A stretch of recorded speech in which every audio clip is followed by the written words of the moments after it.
Hey everyone, welcome back to another episode of Divorce Coach Diaries. Today I want to talk about common ways that we give our power away.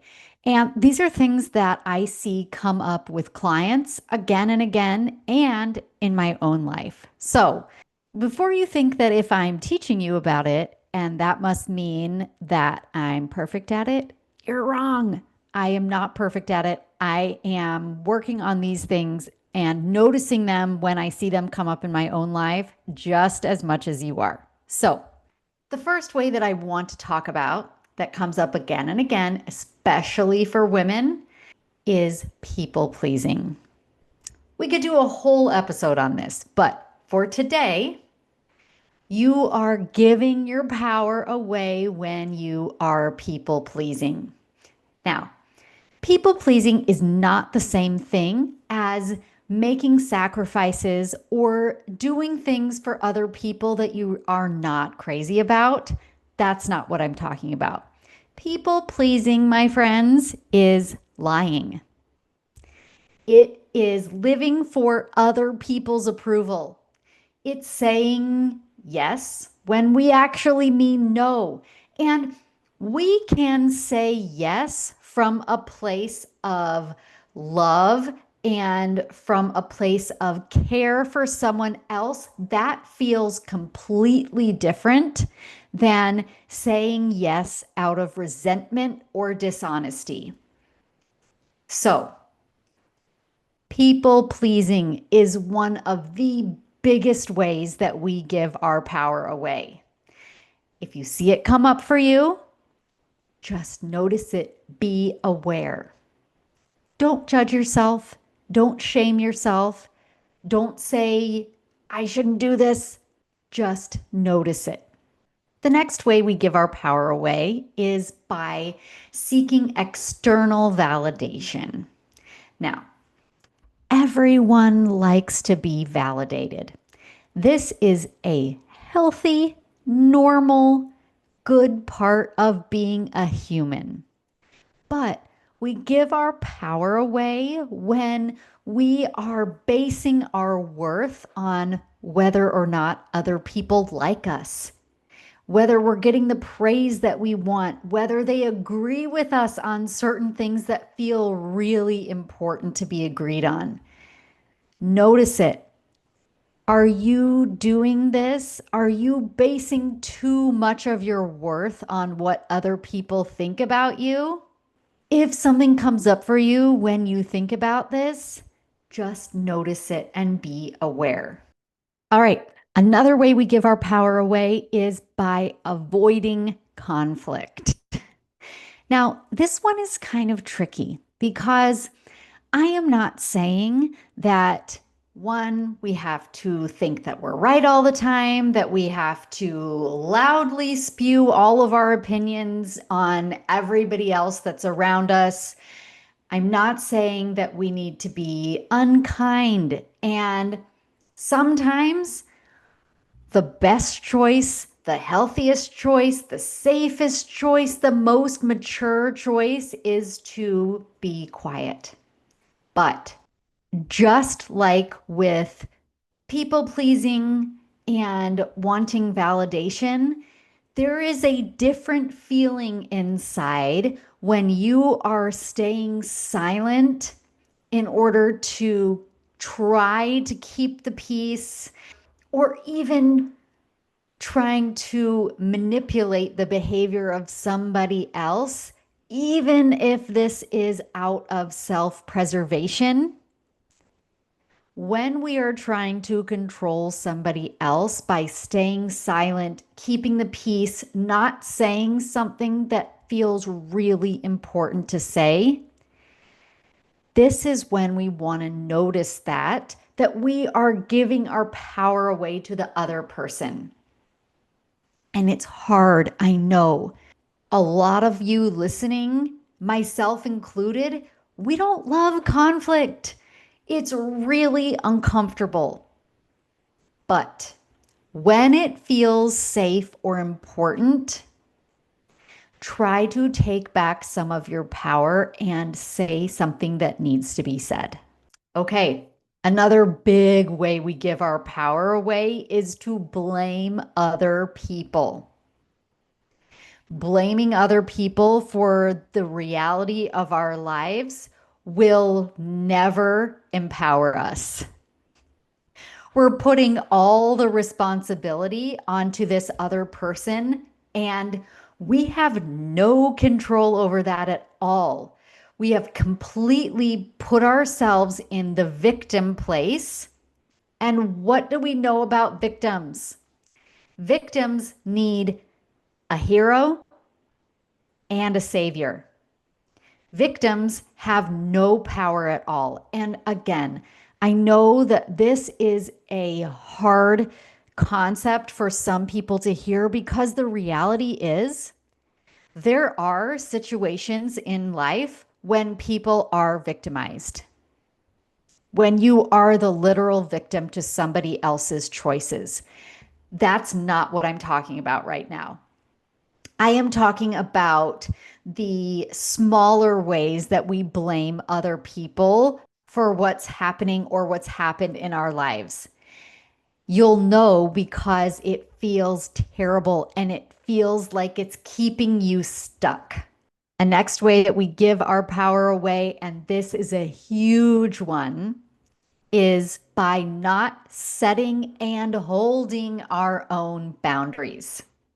And again, this can be so uncomfortable if we're not used to setting boundaries, which most of us aren't. If you don't know how to set or hold healthy boundaries, you, my friend, are not alone. But when we don't set boundaries, we are giving our power away and we are at the mercy of everybody else. And it is our job to hold our own boundaries. Other people in the world, they cannot disrespect our boundaries. We disrespect our boundaries when we don't hold them.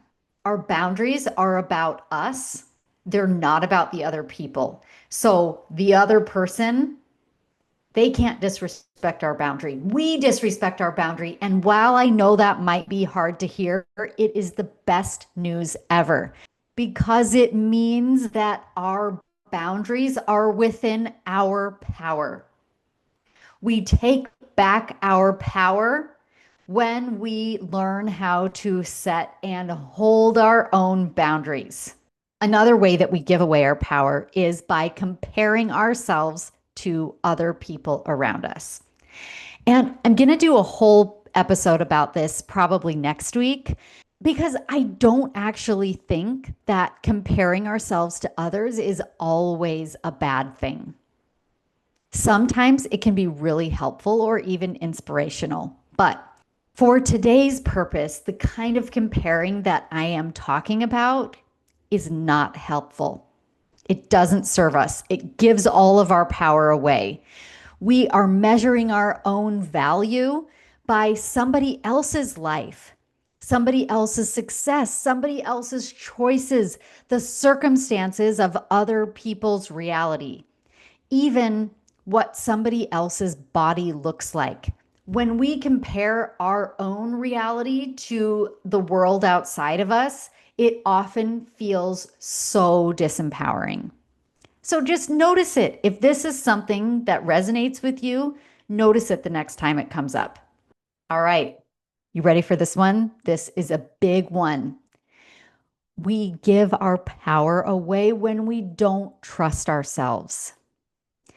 And if you have been in a toxic or abusive relationship, this is really hard and it is going to take work. It's going to take work to get back to a place or even maybe get to a place for the first time where you trust yourself, where you trust your intuition, where you listen to your gut. This is challenging, my friends, and it doesn't mean that if it's challenging for you too, that you're doing it wrong. It just is challenging. But this learning how to trust yourself and to trust your intuition, practicing it is work that is so worth doing. What else do? We over-explain ourselves, or we defend our choices or our decisions. This gives our power away. We feel like we owe everybody an explanation for our choices or for why we're not doing something or doing something else. And the reality is, the only person that matters is you. If you like your choices, they are the right ones for you. And again, liking our choices and feeling confident in them sometimes is really uncomfortable. We haven't practiced it enough. So practice it in small moments. Practice not explaining something to someone, even when they want an explanation, or even when, especially when you feel so misunderstood. It is hard to feel misunderstood, especially by the people who we feel like should understand us. But start to take back your power by not explaining what feels like the right thing for you. Another way that we give our power away is by spinning on the past or ruminating on the past. It keeps us stuck in old wounds, or it keeps our energy trapped in the past. And that is not how we create a life that is rooted in empowerment. We have to be present and future focused if we are going to create a life on purpose that we want and that we love and that serves us. We can't stay in the past. There is no empowerment for us there. We've given it all away if we're stuck there. Okay, the last way that I want to talk about today that we give away our power is sometimes we find ourselves waiting for permission. We don't take any action until we feel like we have the validation from somebody else or a lot of somebody's to say that it's okay. So this one is kind of related to not trusting ourselves, but don't wait for permission. If you, from a place of integrity, feel like there is a choice in your life that needs to be made, don't wait for anybody else to tell you that it's the right thing to do. Trust yourself and make one small choice at a time. Practice trusting yourself that you will know what the right things are for you in your life. So, my friends, again, if any of these things that I talked about kind of prick you a little bit, like, oh, yeah, I kind of do that, it's okay.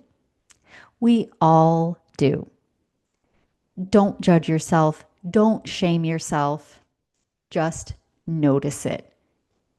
And practice moving the needle just a little bit more to empowerment. Take back a little bit of your power at a time.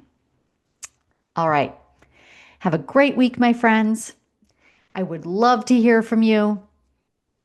If you want help on anything that we talked about today, come and find me, Meg the Divorce Coach, on all the platforms, and book a consult on my website, megthedivorcecoach.com/free coaching. I can't wait to meet you. Have a great week.